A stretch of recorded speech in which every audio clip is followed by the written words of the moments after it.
Budget पर चर्चा में बोलने का मौका दिया। मुझे खुशी है इस बात की कि जो 23-24 का बजट है वो नागरिकों के भविष्य को ध्यान में रखकर बनाया गया है कि जिससे उत्तर प्रदेश आगे बढ़े और उत्तर प्रदेश 1 ट्रिलियन इकोनॉमी बने। ना कि ये वो बजट है जो लॉलीपॉप देने वाला और रेबड़ी बांटने वाला जैसा है, क्योंकि पेट भरने के लिए तो गेहूं और चावल ही चाहिए, रेबड़ी और लॉलीपॉप से पेट भरने वाला नहीं। और मुझे खुशी है इस बात की कि सरकार भरपूर मात्रा में जरूरतमंदों को गेहूं और चावल बांट रही है। साथ ही साथ गरीबों के लिए चाहे स्वास्थ्य सेवा हो, चाहे शिक्षा हो, चाहे आवास योजना हो, चाहे गरीबों की बेटियों की शादी का विषय हो, हर क्षेत्र में सरकार गरीबों के लिए काम कर रही है। और बजट में विशेषकर गरीबों को, ग्रामीणों को, किसानों को, युवाओं को, महिलाओं और बेटियों को पिछले 5 साल बजट में खास तौर से ध्यान में रखा गया और इस साल भी वो सारी सुविधाएं आगे चालू रहेंगी, जिससे कि बेटियां आगे बढ़ें, गरीब आगे बढ़ें और हमारे किसान भी आगे बढ़ते रहें। जहां तक गरीबों की बात है, सरकार जहां एक तरफ राशन भरपूर मात्रा में देती है, चाहे वो कोरोना काल हो, चाहे कोरोना काल ना हो, उसी के साथ साथ सरकार ये भी चिंतन करती है कि हमारे प्रदेश का बच्चा कितना कुपोषित है, हमारे प्रदेश की गर्भवती महिला कितनी कुपोषित है, और यदि ऐसा है तो उसको पोषण आहार भी दिया जाए। और सरकार खास तौर से इस बात का ध्यान रखती है कि यदि उत्तर प्रदेश का आज का बच्चा कुपोषित रह गया तो कल को वो एक अच्छा उत्तर प्रदेश का युवा नहीं बन पाएगा। इसलिए सरकार विभिन्न योजनाओं के माध्यम से, महिला एवं बाल कल्याण विभाग के माध्यम से इन सभी महिलाओं और बच्चों को पोषित अनाज और पैकेट बराबर देती आ रही है। उसी का नतीजा है कि आज उत्तर प्रदेश में यह भी ध्यान रखा जा रहा है कि बच्चों और गर्भवती महिलाओं के साथ साथ जो हमारे टीबी के मरीज हैं, ये सबको पता है कि टीबी के मरीज कुपोषण से ज्यादा हो जाते हैं। जो कुपोषित होते हैं उनको टीबी का ज्यादा खतरा रहता है। और आज देश का ही नहीं, उत्तर प्रदेश का ही नहीं, पूरे दुनिया का और WHO का प्रेशर है कि टीबी कम से कम करी जाए और खास तौर से टीबी के मरीजों को पकड़कर उनका इलाज करा जाए। इलाज के साथ साथ उनको पोषित आहार भी दिया जाए। सरकार खुद तो उनके लिए काम कर ही रही है और उन पर पैकेट, उनके पोषण के आहार दे ही रही है। साथ ही साथ सरकार CSR के माध्यम से इन सभी मरीजों के लिए पोषण आहार भी मुहैया करा रही है। और निश्चित ही जो WHO का क्राइटेरिया है उससे पहले ही हमारे देश में जो टीबी के मरीज हैं बहुत कम हो जाएंगे। आज सरकार जहां प्राइमरी स्कूल में सरकार ने पिछले 5 साल में कायाकल्प करा, सरकार ने स्कूलों का स्तर बढ़ाया, बच्चों का स्तर बढ़ाया। आज बच्चों को स्कूल जाते हुए खुशी होती है क्योंकि वो अच्छी यूनिफॉर्म में, जूते मोजे पहन के, बस्ता लेके स्कूल जाते हैं और उन्हें किसी तरह का कॉम्प्लेक्स भी नहीं आता।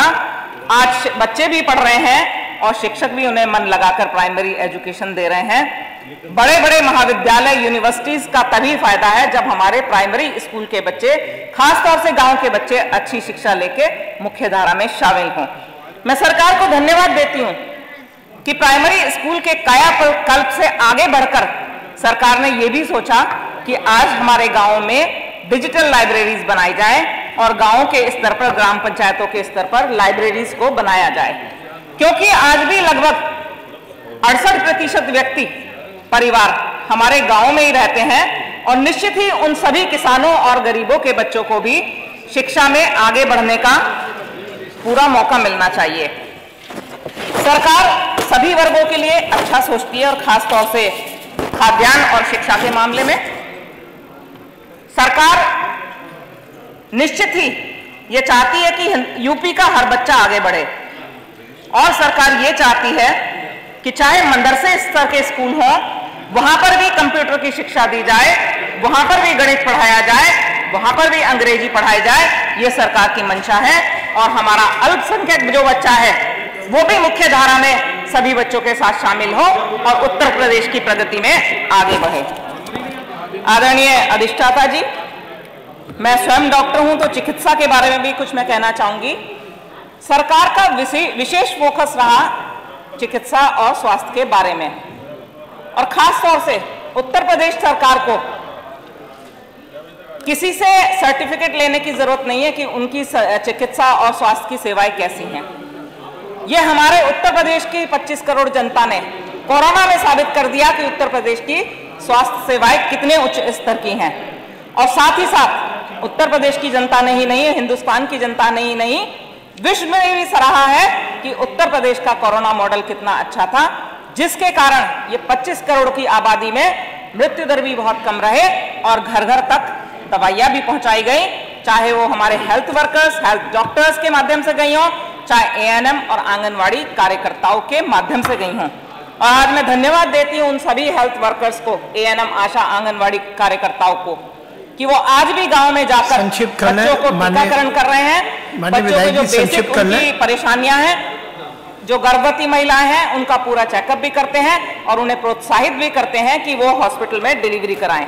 और हॉस्पिटल में जो डिलीवरी होने के कारण, जो अभी आदरणीय मुख्यमंत्री जी ने बताया था कि हमारा जो महिलाओं के मृत्यु दर है डिलीवरी होने के दौरान, उसमें भी निश्चित रूप से कमी आई है, और जो छोटे बच्चे हैं उनके भी मृत्यु दर में कमी आई है।